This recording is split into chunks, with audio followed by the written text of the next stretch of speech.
What's up, YouTube? Welcome to the Coffee Pod. My name is Chishu Zed. Drink the coffee, it'll make you feel better. Chicago, Illinois school system. Another very good example that young men need fathers. No more wasting time. Let's get it. Well, I'd like to see you come up here and do one of these problems. Stop talking to me, Mr. Johnson, before I come knock the motherfucking glasses off your face, and that's on my on my head. Didn't I tell you earlier today? I said, Stop talking to me. Markel, I said I do not talk to you that way, and I would appreciate it if you did not talk to me. Stop talking to me. I do not curse at you. Have I ever cursed at you?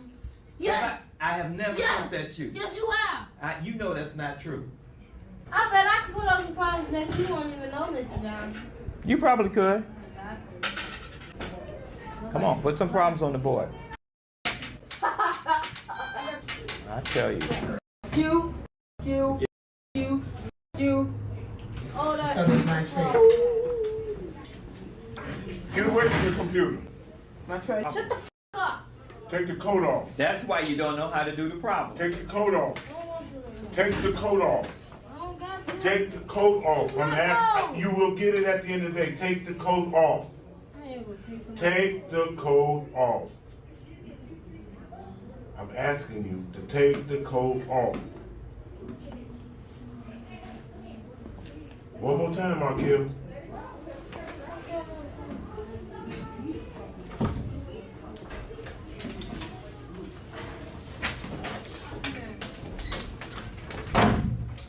You gonna get it, okay? You gonna Don't get put it. your fingers You gonna in my get face. it. You gonna Y'all get. turn Don't you around gonna get and it? face up here. No, hell no. You ain't grip me if you want to. I'm telling you, you want to over the thing. You ain't going out the room. Bird, have a seat. Break it. Go on, break it. Go on, break it. Bird, Go on, break it. you got 5, 10, 15, 20. You got Go like ahead, 45 that's minutes. what they Have want. a seat. Let me out. I'm not. You don't leave because you want to. No. You break that, you really going to jail. Move. Get away from me. No. Get away from me. No. Montreal, if I change that number, then you know what to do next time. Montreal, do you know what to do this time? Here, you want to come up here and work it?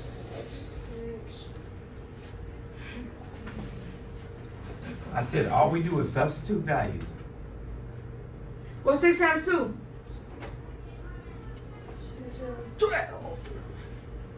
All right, guys, you guys saw the video for yourself. What'd you guys think of that? I would like to know your initial thoughts. Also, what you were feeling while watching this and what you think about this whole situation, right? What were your initial thoughts watching this? I'll tell you what mine were. Immediately I saw this situation about the halfway mark. I realized that, I'm just going to be very honest here, I felt more sympathy for that teacher than I did the child. As I watched more, I came back to the realization that the child in this situation is the one that suffers the most at the end of the day, because where this young man is headed if he doesn't get his act together is a life that will lead him down the path of destruction.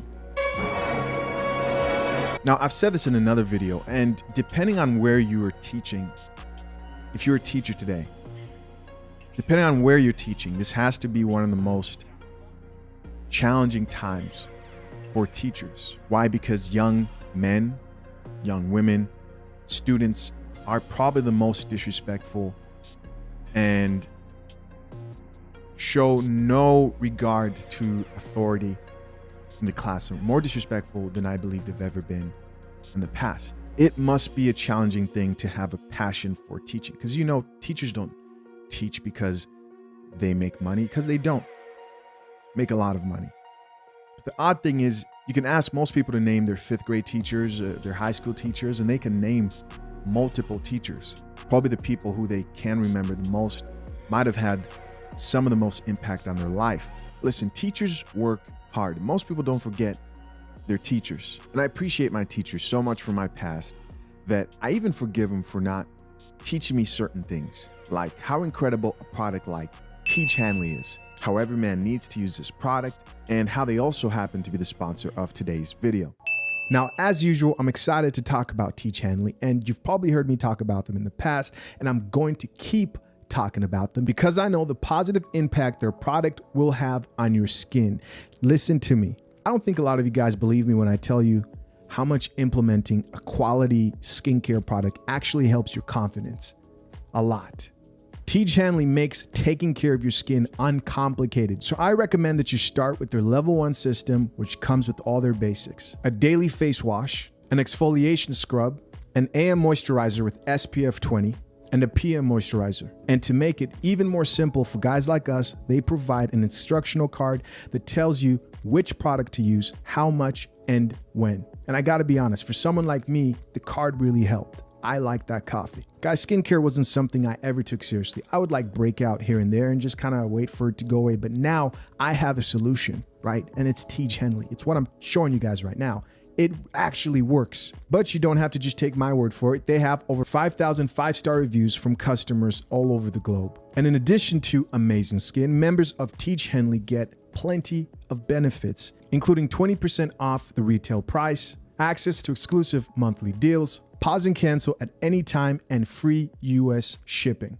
And because Teach Hanley is sponsoring today's video, they're offering my viewers a great deal. Just click the first link in the description and also in the pinned comment, and you would get 30% off your first box, plus a free gift. Guys, if you've been thinking about starting with Teach Hanley, now is the time. This is a great deal. Click the link and get started today. And people may say, well, it's a teacher's job to discipline that child. The problem with that is we don't live in a time where teachers have much authority in most cases in that classroom.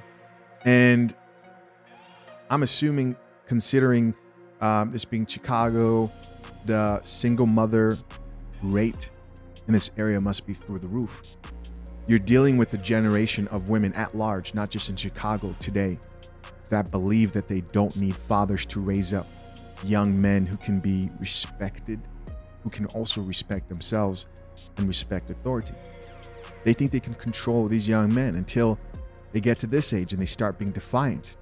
Then what happens, right? Because there is a point where that young man turns into a full-grown man, and then he suffers in the end because he didn't have the type of guidance, the type of authority that he needed in his life, that masculine role model, for him to have a different turnout. Now, he is young. I wish the young man the best. I don't know if this is some TV show. I could be absolutely wrong about this situation as far as like this particular situation, because there are plenty of situations like this, and we already know how these stories go. That could have been his father who stepped in later on, but something tells me it wasn't, right? Something tells me it wasn't. But a lot of young men get away with this type of behavior in classrooms because they can get away with it at home. I've told this story before. When I migrated here from Zambia, how old was I? 7 years old. I didn't live with my father till about 14. By that time is when you start acting like this. I mean, I wasn't doing this, right? But you know, whispering in class, talking, not doing homework. And teacher would complain to my mom. And I would just, you know, I didn't care. Right? Just laugh it off. Again, I wasn't this bad, but I was bad enough that I knew that like, what's my mom really gonna do? Then my dad showed up, right? My dad showed up, and you got to think about this. Having lived with this man for 7 years, my father, who I love dearly, right? The first day he shows up, his bags are in, he moves in. It's funny now that I think about it. The second day, he's whooping my for some shit I did in the room. The second day, you got to really think about that. The second day, here comes this man out of nowhere, and I'm getting my handed to me. Right?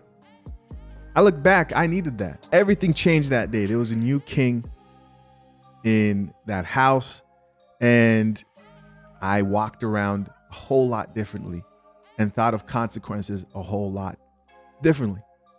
Right? Yeah, let's check out a few of these comments to see what people have to say. First comment here says, cycle continues. This is true. Another comment here from another person says, I wholeheartedly blame the parents, period, with exclamation marks. Now, this person is saying parents. Now, maybe that's parents for the children, right? He goes on to say, I couldn't last 10 seconds in this environment, and I have a huge heart for young people. Yeah. big props to that teacher in there for having a passion to be able to be in that type of environment. For all the modern day women today who say, I don't want to get married, I will not have some man stressing me out, but I want children. I want to raise kids outside of wedlock. And you see the statistics, the disadvantages, you're willfully preparing for that child. You're to blame. What's amazing is that like they'll act like this stuff doesn't exist, right? Which is why I say to women, if you don't plan to get married, don't have kids. Or if you don't plan to have a masculine role model, not a bunch of different dudes coming in and out of that kid's life. Because again, you're just showing them how to repeat the cycle. As I call it, women are to be passed around. What do you think he's going to do? Right? How do you think the daughter is going to, her relationship with men as she goes up? This is a continuous cycle. And that's why it kills me every time I hear women say, oh, why aren't you blaming the men? Why aren't you blaming the men? Yes, men should have discipline of their sexuality. But women outside of grape, which is not most of these women's case, women hold the access to who they allow to have sex with them. And after sex, after the deed has been done, man has no power. It's now up to that woman to carry that child full term. Another comment here from another person says, but no kid can learn in this environment. Very true. Another woman responded back to that comment. She says, as a teacher, okay, we have a teacher here. We feel so bad for those that want to learn. We're so frustrated and don't know what to do. Laws prevent us from removing the student until we have 6 weeks of data. Wow. So they can't remove the students out of the classroom until they have 6 weeks of data. I wonder what state she's in where they have that law. That's tough, man. Yeah, man, this is a good point. It's unfortunate for the young people because, you know, there's some kids out there who really enjoy school. I definitely was not one of them. Did not go to college. Dropped out after my first semester in film school.